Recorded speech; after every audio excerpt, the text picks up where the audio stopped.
Kita lanjutkan anak-anak untuk yang fungsi kuadrat. Jelas bentuk umum fungsi kuadrat adalah ax kuadrat plus bx plus c. Ini sebenarnya kalau fungsi kuadrat itu domain dan ringnya itu hampir sama seperti fungsi linier, terutama domainnya ya. Domainnya untuk fungsi kuadrat itu adalah sepanjang garis real, sehingga domainnya itu x sedemikian hingga x-nya anggota bilangan real. Jika ditulis pada selang terbuka ini, nah itu dia antara min tak hingga sampai tak hingga selangnya terbuka. Syaratnya adalah jika tidak ada batasan domain. Bu, kemudian kalau ringnya, karena fungsi kuadrat itu adalah grafiknya berupa kurva, berarti dia yang sudah kamu pelajari di kelas 1, grafiknya bisa membuka ke atas atau membuka ke bawah. Yang membuka ke atas itu jika A-nya lebih dari 0. Kalau yang membuka ke bawah jika A-nya kurang dari 0.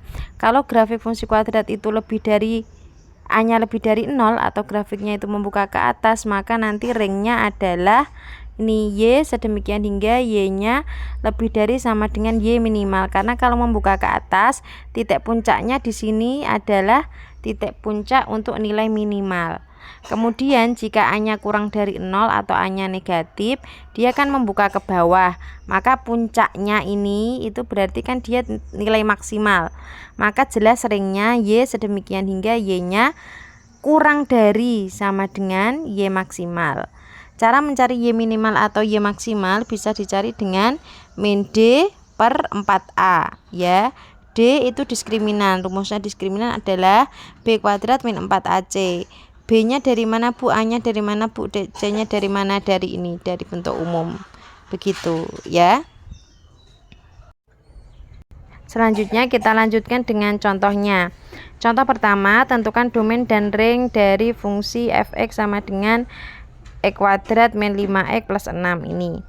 Ini karena tidak ada batasannya, jelas domainnya adalah bilangan real begitu. Kemudian kita lihat fx sama dengan x kuadrat min 5x plus 6 ini, maka jelas A-nya ketemu 1, B-nya min 5 dan C-nya 6. Karena tidak ada batasannya juga, karena A-nya itu 1 berarti A positif. Jelas gambarnya adalah membuka ke atas. Kalau membuka ke atas maka pakainya adalah Y minimal. Y minimal rumusnya adalah min D per 4A. D-nya itu B kuadrat min 4AC. Kita masukkan, diperoleh Y minimalnya adalah min 1/4. Maka jelas ringnya adalah Y sedemikian hingga Y-nya lebih dari sama dengan min 1/4 untuk Y anggota bilangan real.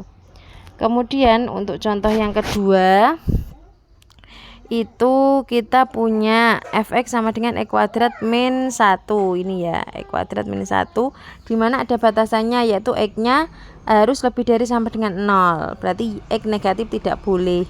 Kalau ada batasannya maka domainnya tidak lagi bilangan real, tetapi domainnya menyesuaikan batasan yaitu x sedemikian hingga x-nya lebih dari sama dengan 0, x anggota bilangan real.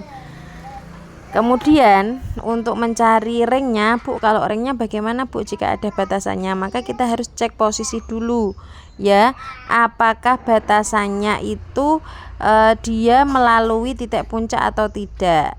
Titik puncak itu kan ada x puncak, y puncak atau x minimal, y minimal dan x maksimal, y maksimal. Karena dia ini A-nya itu lebih dari 1 berarti dia membuka ke atas, maka berarti dia punyanya adalah x minimal dan y minimal. X minimal kita bisa cari dengan rumus min B per 2A, sama seperti pada waktu kamu SMP sama SMA, kita masukkan ketemunya x maksimalnya itu 0. Kemudian y minimalnya kita bisa menggunakan rumus min D per 4A, bisa juga langsung x minimal ini kita masukkan ke fx. Nah, karena x minimalnya ketemu 0, f0 itu 0 kuadrat min 1, maka jelas y minimal ketemu 0 min 1. Ketemulah min 1, begitu. Nah, selanjutnya kita sketsa gambarnya.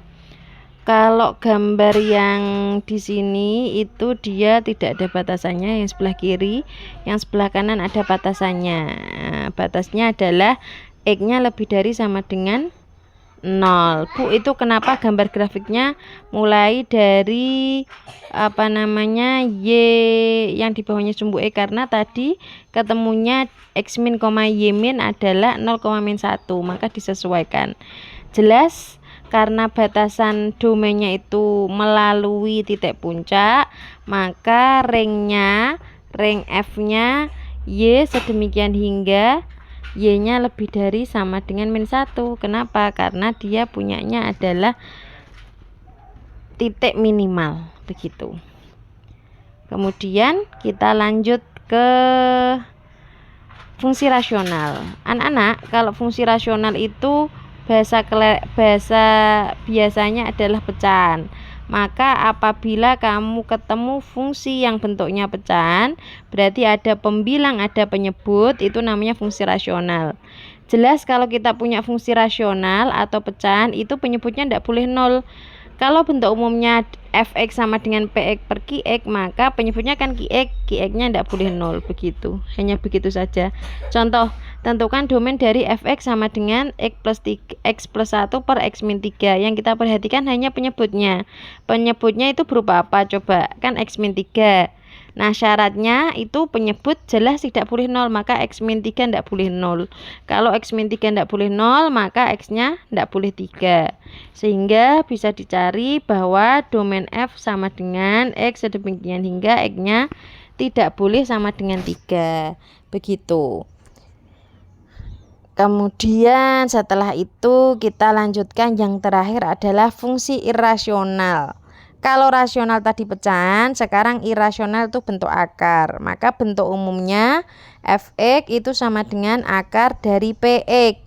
Masih ingat anak-anak, kalau kita punya bilangan akar atau bentuk akar, supaya dia rasional, maka yang di dalam akar itu tidak boleh negatif atau non negatif. Sehingga di sini yang di dalam akar kan px. PX-nya tidak boleh negatif, bolehnya adalah positif atau 0.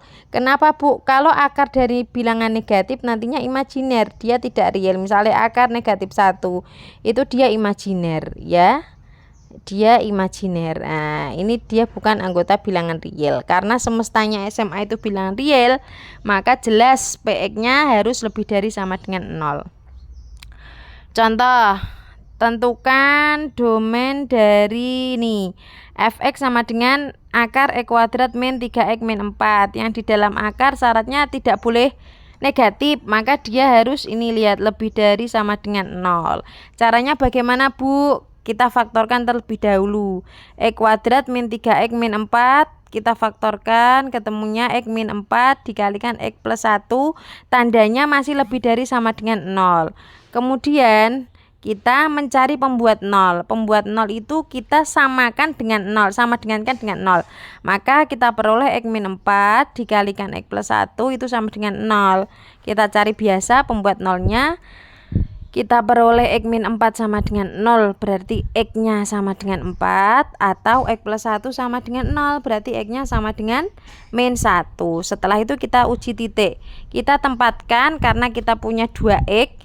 Yaitu min 1 dan 4, kita tempatkan min 1 dan 4. Ini kan lebih besar 4 ya. Maka yang kita tulis duluan adalah yang lebih kecil. Min 1 kita tulis duluan dan 4 kita tulis sebelah kanannya min 1. Di situ, Bu, kenapa kok ada arsirannya? Karena di sini perhatikan tandanya ada sama dengannya, maka harus ada arsirannya. Kemudian kita cek titik. Di sini kan ada ruang 1, ini ada ruang 2, dan di sini ada ruang 3. Di ruang 2 itu kan ada antara min 1 sampai 4 tuh ada bilangan 0. Kita masukkan ke fx. Fx-nya adalah x kuadrat min 3x min 4. 0 kita masukkan. 0 kuadrat 0 dikurangi 3 kali 0 itu 0 dikurangi 4 min 4. Sehingga apabila 0 kita masukkan ke fx, ketemunya kan negatif. Sehingga nanti ini ruang 2 jelas. Ruang 2 itu dia negatif. Kalau ruang 2 negatif, otomatis ruang 1 itu positif dan ruang 3 itu positif. Perhatikan, yang dicari itu lebih dari sama dengan 0, berarti negatif apa positif? Jelas ini positif. Kalau positif sesuai dengan uji titik, maka yang digunakan adalah ruang 1 dan ruang 3. Ruang 1 sebelah kirinya -1, maka X-nya kurang dari sama dengan -1. Ruang 3 sebelah kanannya 4, maka X-nya lebih dari sama dengan 4. Ya, itu penjelasan dari Bu Fani. Jika ada yang ditanyakan, bisa ditanyakan. Terima kasih. Untuk soalnya bisa dikerjakan. Assalamualaikum warahmatullahi wabarakatuh.